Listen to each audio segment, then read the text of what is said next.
तो आदाब, नमस्कार, गुड इवनिंग, सत श्री अकाल। एक बार फिर आप तमाम लोगों का स्वागत है क्राइम तक की कहानी के इस एपिसोड में। उम्मीद है पूरी फैमिली अच्छी होगी, अपना ख्याल रख रही होगी। 3 दिन के बाद लौट के बुद्धू घर को आए। 24, 25, 26 साहित्य आज तक था और तीनों दिन लगभग दोपहर 11-12 बजे से लेकर रात 10-11 बजे तक, और लोगों की भीड़। क्राइम तक फैमिली मेम्बर बहुत सारे, पता नहीं कहाँ कहाँ से पहुँचे। सबसे पहले उन लोगों से माफ़ी मांगता हूँ जो बहुत देर तक इंतज़ार करते रहे, मैं फंसा रहा और कई लोग नहीं मिल पाए और बहुत सारे लोगों को घंटों इंतज़ार करना पड़ा। उनसे ज़्यादा माफ़ी मांगता हूँ क्योंकि मुझे बहुत बुरा लगता है कोई इंतज़ार करे। एक क्राइम तक फैमिली मेम्बर मिले जिस दोपहर को मुझे मिले थे, शायद 1:30 या 2 बज रहा था, और मैं अंदर जा रहा था। मुझे चूँकि गेस्ट के साथ डिस्कस करना था तो मैंने कहा था मैं भी आऊँगा लौट कर, पर लौट कर आया तो करीब 8:30 बज रहे थे। तो 1:30 से 8:30 7 घंटा। और जब मैं फिर गुजरा 8:30 बजे तब एक ज़ोर से आवाज़ आई कि सर मैं अब भी यहीं खड़ा हूँ। मैं आवाज़ पहचान गया था और मुझे वाकई बड़ी तकलीफ़ हुई। मैंने माफ़ी भी मांगी, नाम मुझे याद नहीं है, लेकिन अगर वो कहानी सुन रहे हैं और सुनते, क्योंकि बताया था कि डेली सुनते हैं, बिना सुने हुए नींद नहीं आती, तो दिल से माफ़ी इतना लंबा इंतज़ार के लिए। बहुत सारे लोग मिले क्राइम तक फैमिली मेम्बर के। बड़ा अच्छा लगता है जब आप आमने सामने मुलाकात होती है। हालांकि बहुत ज़्यादा बात करने का मौका इसलिए नहीं मिला क्योंकि एक तो भीड़, फिर लोगों का प्यार, तो एक तो पता नहीं आजकल सेल्फी वाला क्या चल गया है, तो उस चक्कर में सारा वक्त निकल जाता है, बातें करने का मौका नहीं मिलता। मैं चाहता हूँ कभी कोई ऐसा मौका हो जब हमारी क्राइम तक फैमिली के जो मेंबर हैं अलग अलग शहरों में, उनके साथ तसल्ली से बातचीत करूँ, आमने सामने रूबरू होकर। देखिए कभी ऐसा ज़रूर होगा। लेकिन आप तमाम लोगों के इस प्यार के लिए शुक्रिया, जो लोग वहाँ दूर दूर से आए। और कुछ तो मुझे पता चला था कि वो बता रहे बिहार से हैं, कुछ MP, कुछ राजस्थान, हरियाणा, पंजाब, एक जलगांव महाराष्ट्र से एक फैमिली थी।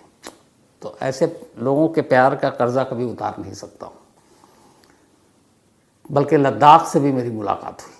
लद्दाख से भी कुछ लोग आए थे मिलने के लिए। उन्होंने कहा था साहित्य तक बहाना है, आपसे मिलना था। तो इतने प्यार, उसका कर्जदार हूँ। और उन लोगों से ख़ास तौर पर माफ़ी जिनको मैंने इंतज़ार कराया। तो बाकी थोड़ा सा क्राइम से हट कर क्राइम से शेर व शायरी मुझे भी पसंद है, तो उसमें थोड़ा डूब जाता हूँ। क्राइम के 2 एक सेशन अलग थे, वो थोड़ा अपना पेशा ही है, तो उसमें तो कोई मुश्किल नहीं है।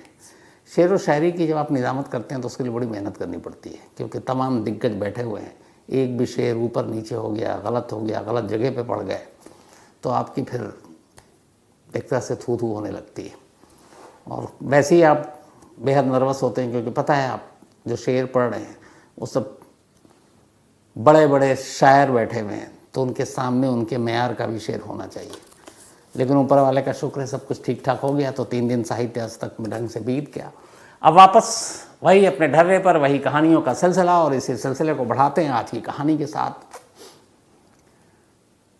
कहते हैं कि एक बार अगर कोई अदालत पहुंच जाए, कानूनी झगड़े या लफड़े में फंस जाए, तो फिर जूते चप्पल घिस जाते हैं अदालत के चक्कर काटते काटते। ये कहानी एक ऐसी वसीयत की कहानी है जिसके 2 दावेदार हैं। अलग अलग रंग दिखाती, कभी लोअर कोर्ट, कभी हाई कोर्ट बदल जाते, फिर सुप्रीम कोर्ट। एक नौजवान जिसकी उम्र जब ये लड़ाई शुरू हुई तब 25 साल थी, और अब करीब 60 साल का हो गया होगा। जूते घिस गए, पहले लोअर कोर्ट में, फिर हाई कोर्ट में, फिर सुप्रीम कोर्ट में। और इस कहानी का जब अंजाम सामने आया तो मुझे लगता है कि किसी मुकदमे का फैसला इस तरह से नहीं हुआ होगा। बड़ी बारीक बारीक छोटी छोटी चीज़ों से जैसे इस मुकदमे का फैसला हुआ। कहानी आंध्र प्रदेश की है। कहानी आंध्र प्रदेश के गांव की है। और पहले ये परिवार हैदराबाद में रहा करता था, फिर आंध्रा मूव कर गया। इस परिवार की एक मुखिया थी महिला, उनके पति की डेथ हो चुकी थी, बेटे की भी डेथ हो चुकी थी। ले देकर परिवार के नाम पर उनका एक पोता था।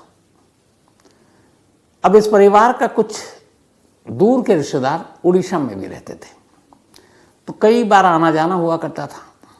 लेकिन ये संभ्रांत अमीर लोग थे जो आंध्र प्रदेश, और इनकी जो मुखिया थी उनका नाम था वेंकुब यम्मा। तो वेंकुब यम्मा और इनका एक पोता, उसका जो वेंकुब यम्मा का काली प्रसाद, एक एक कर तमाम लोग गुजर गए थे, ये बात है 70s की।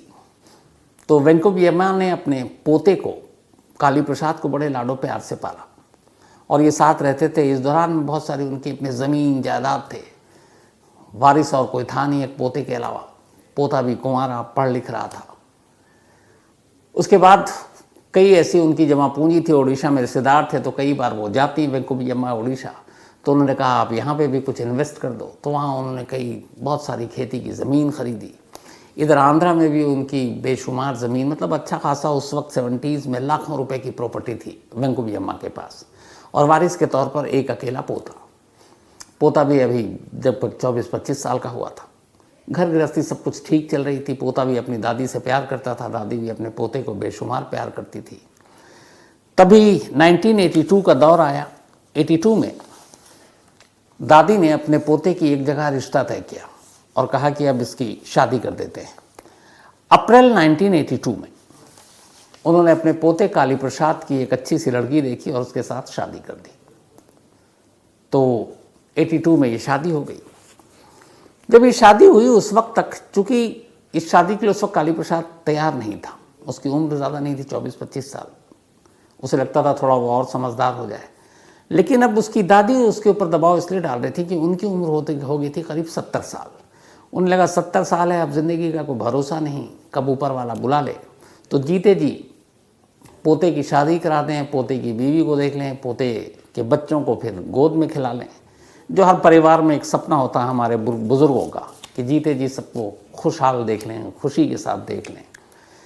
अब चूंकि पोता भी अपनी दादी से बेहद प्यार करता था, उसने अपनी दादी को नाराज़ नहीं किया और दादी के हुक्म पर उसने शादी कर ली अप्रैल 1982 में। अब यहाँ तक सब ठीक था। इसी दौरान जब अप्रैल 82 में शादी हुई तो दादी ने उससे पहले मई 91 शादी से लगभग 1 साल पहले, मई 1981 की बात है, उन्हें ख्याल आया होगा कि अब उम्र दराज हो गई है, 69 साल हो चुकी थी, 69 ईयर ओल्ड, तब 82 में 70 की थी। तब उन्होंने एक वकील को बुलाया और वकील को बुलाकर एक वसीयत लिखी और इस वसीयत के बारे में अपने पोते को भी नहीं बताया। और उन्होंने उस वसीयत में जो भी आंध्रा में और उड़ीसा में उनकी जो भी ज़मीन जायदाद थी सब अपने पोते काली प्रसाद के नाम कर दिया। लाखों रुपए की प्रॉपर्टी थी।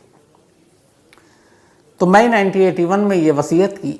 अप्रैल 1982 में, यानी कि वसीयत के 1 साल के बाद, उन्होंने अपने पोते की शादी कर दी। शादी करने के बाद अब सब कुछ ठीक ठाक, खुशहाल। लेकिन फिर शादी के कुछ वक्त बाद, शायद यही था कि वो अपने पोते की शादी को देखना चाहती थी और इसीलिए अब तक जिंदा थी। लेकिन शादी के 5 महीने बाद ही 1982 में वेंको वियम्मा की डेथ हो गई। मतलब उन्होंने अपने पोते की शादी कराई अप्रैल में और उसके बाद जुलाई 1982 में वेंको वियम्मा की डेथ हो गई। अब अकेला उस ख़ानदान में पोता बचा, उसकी पत्नी बची, नई नवेली शादी थी 5 महीने पुरानी। मौत के बाद दादी के एक रोज़ वकील आए और वकील ने कहा कि ये तुम्हारी दादी एक वसीयत करके गई है।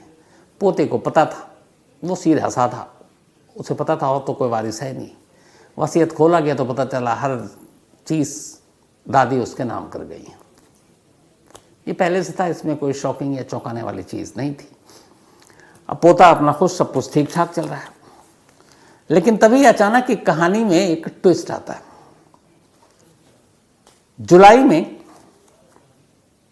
डेथ हुई 1982 में दादी की, और अप्रैल जुलाई के बाद अगस्त सितंबर में अचानक उड़ीसा का एक नौजवान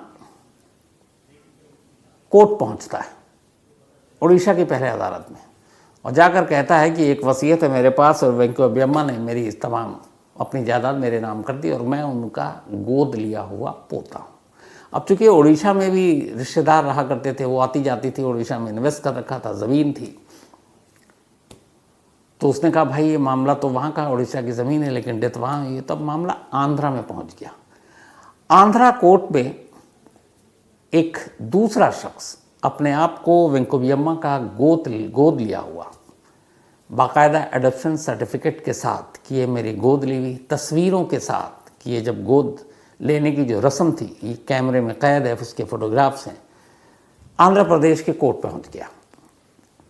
अब जब कोर्ट पहुंचा तो अजीब सिचुएशन, एक तरफ दादी का असली पोता, असली वसीयत, दूसरी तरफ एक और वसीयत, और उस वसीयत में भी सब कुछ वैसे ही जस का तस। लेकिन फ़र्क इतना था कि ये पोता असली, वो पोता कह रहा है मुझे गोद लिया गया था। और गोद भी उन्होंने कब लिया था? 1981 के आखिर में। अब ये कहा गया कि ये क्या माजरा है। कोर्ट ने लेकिन दस्तावेज दोनों के देखे। जब दोनों के देखे तो दूसरा जो आया था उसके दस्तावेज में दम था, क्योंकि दादी उसको गोद ले रही हैं, उसकी जो सेरेमनी है उसकी सारी तस्वीर है, 3 तस्वीर थी। उसके बाद वसीयत पे दस्तखत थे और उन्होंने अपने गोद लिए हुए बेटे को वारिस बना दिया था। अब ये मामला कोर्ट में गया, 1982 में ही कोर्ट में पहुंच गया, सितंबर अक्टूबर के महीने में। अब आंध्रा के कोर्ट में ये मुकदमा चलता रहा। 1982 से 5 साल बीत गया, 1989 आ गया। 1989 में आंध्रा के लोअर कोर्ट ने अपना फैसला सुनाया और उसने कहा कि ये जो गोद लिया हुआ पोता है यही वेंकुबियम्मा का असली वारिस है, क्योंकि इसके सारे प्रूफ पुख्ता हैं। उसको गोद लिया उन्होंने 82 में, बल्कि 81 में ही, और गोद लेने की तमाम रस्मों के सबूत उसने अदालत में पेश किए। तो इसलिए इन सबूतों को देखते हुए कुछ शक नहीं होता और ऐसा लगता है कि जो उनका असली पोता काली प्रसाद, उसने फर्जी वसीयतनामा कोर्ट के सामने रखा है। तो 1989 में अब तक ये काली प्रसाद को था कि ये ढोंग है, ये फरेबी है, हमारे हक में फैसला आएगा, वो बेफिक्र था। लेकिन 89 में जब ये फैसला आया तो उसके पैरों तले ज़मीन खिसक गई कि ये क्या मामला, जीते जी उसने कभी देखा भी नहीं था उस शख्स को। अब उसे लोगों ने मशवरा दिया कि ये फर्जी आदमी है तो तुम इसको चैलेंज करो। वो पहुंच गया हाई कोर्ट। हाई कोर्ट में उसने जाकर, अब उसके वकील ने दलील दी कि देखिए बड़ा सिंपल किस्सा है कि भाई 1981 मई में इसकी दादी ने वसीयत की। उसके बाद अप्रैल, करीब 11 महीने के बाद उसी दादी ने अपने पोते की शादी की। ये तमाम शादी की तस्वीरें हैं और ये शख्स कह रहा है कि दादी ने उसको गोद लिया और सारी वसीयत उसके नाम कर दी। तो ये 11 महीनों में ऐसा क्या हुआ कि दादी अपने पोते से असली नाराज़ हो गए और सारी वसीयत बदल के उसके नाम पे कर दिया? और अगर ऐसा है तो फिर दादी इसकी शादी इतनी धूम धड़ाके से क्यों कर रही हैं? उसकी शादी में शामिल भी नहीं होती, शादी कराती भी नहीं। तो ये समझ में नहीं आ रहा है, ये कंट्राडिक्शन कि एक तरफ दादी इसकी वसीयत को खारिज करके अपने दूसरे गोद लिए हुए पोते को वसीयत दे रही हैं और उसी दौरान अपने पोते की शादी भी करा रही हैं, और पोते से उनकी नाराज़गी की कोई सॉलिड रीज़न, वजह कि इस वजह से दादी अपने पोते से नाराज़ हो गई, कोई चीज़ ना मानी हो। सबसे बड़ी चीज़ थी शादी, जो उसने दादी के कहने पर कर ली। तो फिर कोई मतलब नहीं बनता। जब हाई कोर्ट में काली प्रसाद के वकील ने इस तरह से अपना तर्क रखा तो हाई कोर्ट भी सुनकर थोड़ा प्रभावित हुआ और हाई कोर्ट ने 1989 में ये मुकदमा हाई कोर्ट में गया था। उसके बाद हाई कोर्ट ने इस पे लिए 7 साल। 2006 में अब आंध्र प्रदेश हाई कोर्ट ने अपना फैसला सुनाया और फैसला इस बार पलट दिया लोअर कोर्ट के और कहा कि नहीं, काली प्रसाद ही असली पोता है, काली प्रसाद ही असली वसीयत का वारिस है। अब वो जो लोअर कोर्ट ने जिसको फैसला सुनाया था गोद लिया हुआ पोता, अब इस बार उसकी बारी थी इस फैसले के खिलाफ जाने की। तो जब ये फैसला है और अभी तक सारी प्रॉपर्टी सील है, न ये पोता यूज़ कर सकता ना वो पोता यूज़ कर सकता गोद लिया हुआ, सब कुछ ऐसे ही, क्योंकि कोर्ट ने रोक लगा रखी कि भैया पहले फैसला तो आ जाए कि असली मालिक कौन है, असली वारिस कौन है। तो 82 में कोर्ट में मुकदमा गया, 89 में लोअर कोर्ट ने अपना फैसला सुनाया, चैलेंज किया गया। उसके बाद 2006 में आंध्र प्रदेश हाई कोर्ट ने अपना फैसला सुनाया, फैसले को पलटकर अब असली पोते काली प्रसाद को ही वारिस घोषित कर दिया। अब जब असली प्रसाद को वारिस घोषित किया तो जैसे लोअर कोर्ट के फैसले के खिलाफ काली प्रसाद हाई कोर्ट गया था, अब वो जो दूसरा गोद लिया हुआ पोता है वो हाई कोर्ट के फैसले के खिलाफ दिल्ली सुप्रीम कोर्ट पहुंच गया और उसने कहा कि भाई मैं हूँ, मेरे को उन्होंने गोद लिया, पूरी प्रॉपर्टी मेरे नाम कर दी, ये रही जो वसीयत के पेपर और ये सारी चीज़ें, ये तस्वीरें, जब उन्होंने गोद में जो सेरेमनी थी उसकी। अब ये मामला सुप्रीम कोर्ट में 2006 में ही इन्होंने कर दिया, लेकिन सुप्रीम कोर्ट में 2 साल तक ये यूं ही लटका रहा। 2008 में सुप्रीम कोर्ट ने कहा कि अच्छा चलो आपकी इस याचिका पिटीशन को एक्सेप्ट करते हैं। अब 2008 से ये मामला सुप्रीम कोर्ट में पहुंच गया। साल बीतते रहे, कोई फैसला नहीं आया। अब 82 से सोचे 2010 भी पार कर गया, मतलब 18, 10, 28 साल। 10 के बाद भी कुछ साल बीते। अब एक 25 साल का लड़का 50 का हो चुका है, वसीयत तस की तस पड़ी हुई है, उसका न कोई बेच सकता, ना खरीद सकता, ना उससे पैसे कमा सकता है। ये अपने जुडिशल सिस्टम है। अब सुप्रीम कोर्ट में कई सालों के बाद कुछ साल पहले एक फैसला आया, और ये फैसला दिया सुप्रीम कोर्ट के 2 जजों की बेंच ने, जस्टिस सीटी रवि कुमार और जस्टिस संजय कुमार। इन लोगों ने अपना जो फैसला सुनाया वो फैसला बड़ा दिलचस्प था, और उसी दिलचस्प फैसले की वजह से आज भी मैं आपको कहानी सुना रहा हूँ। बड़ी लंबी बहस हुई, लोअर कोर्ट की भी दलीलें, हाई कोर्ट की भी दलीलें। सुप्रीम कोर्ट ने कहा कि ये तो पता है कि इन दोनों वसीयत में से एक फर्जी है, लेकिन कौन सी ये कहना मुश्किल है। तो अब वसीयत से बाहर निकलकर कुछ चीज़ों पर ध्यान दिया जाए, और वहीं से फैसला होगा कि जो काली प्रसाद है वो असली वारिस है या दूसरा वाला जो उड़ीसा से, जिसने चैलेंज किया है कि मैं गोद लिया हुआ पोता हूँ। अब एक एक चीज़ बारीकी से रखी गई। अब कहाँ से कहानी पलटती है और कैसे फैसला आता है, अब यहाँ से सिलसिलेवार सुनिएगा। सुप्रीम कोर्ट के सामने जो सबूत थे, अब जो पोते ने सबूत दिया वो तो यही दिया कि मैं उनके बेटे का बेटा हूँ, यानी पोता हूँ, बचपन से साथ रहा हूँ, माँ बाप पहले गुजर गए, अकेला रहा। ये सारी चीज़ें थी, ये दस्तावेज़ था, इसमें कोई वो नहीं था।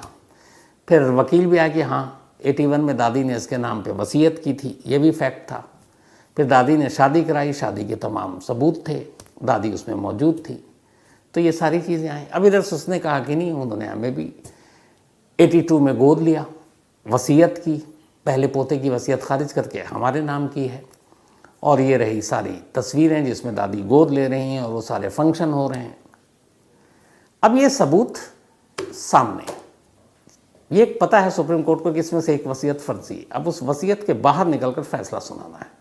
अब सुप्रीम कोर्ट ने एक एक करके सबूतों को देखना शुरू किया। जब सबूतों को देखना शुरू किया तो पाया कि काली प्रसाद जो भी चीज़ उसके वकील ने सुप्रीम कोर्ट में कहा, उसमें कहीं पे शक की कोई गुंजाइश नहीं बन रही है। क्या है, इस साल पैदा हुआ, बचपन से दादी के साथ रहा, पिता की मौत हुई, ये वहाँ पढ़ा, स्कूल में रहा, फिर बाद में गार्जियन के तौर पे भी दादी का नाम है, उसमें कहीं कोई शक नहीं।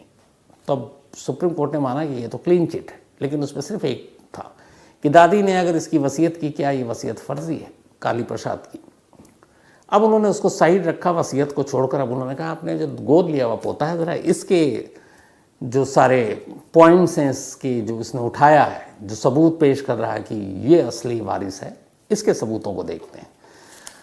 अब यहाँ पर जब सबूतों को देखा गया तो सुप्रीम कोर्ट ने सारे सबूत देखने के बाद फैसला सुनाने से पहले दोनों पार्टी को मौका दिया। गोद लिए हुए पोते के वकील से उन्होंने पूछना शुरू किया। पहला सवाल,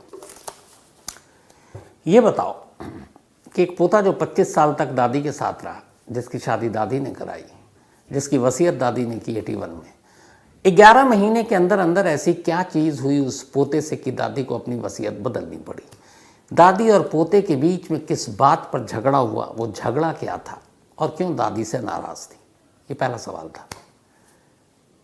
जो गोद लिया हुआ पोता था वो अदालत को सेटिस्फाई या संतुष्ट नहीं कर पाया अपने तर्कों से कि क्या झगड़ा था, क्यों। अगर झगड़ा होता तो दादी पोते अलग हो जाते, लेकिन दोनों एक ही छत के साथ रह रहे थे। सबूत ये था कि दादी शादी में बड़ी खुश थी, तमाम रस्में बढ़ चढ़ कर खुद ही हिस्सा ले रही थी। तो उन्होंने इस दादी पोते के झगड़े का कोई सॉलिड रीज़न नहीं बता पाए। तो पहली चीज़ यहाँ पे मारा गया अब ये गोद लिया हुआ पोता।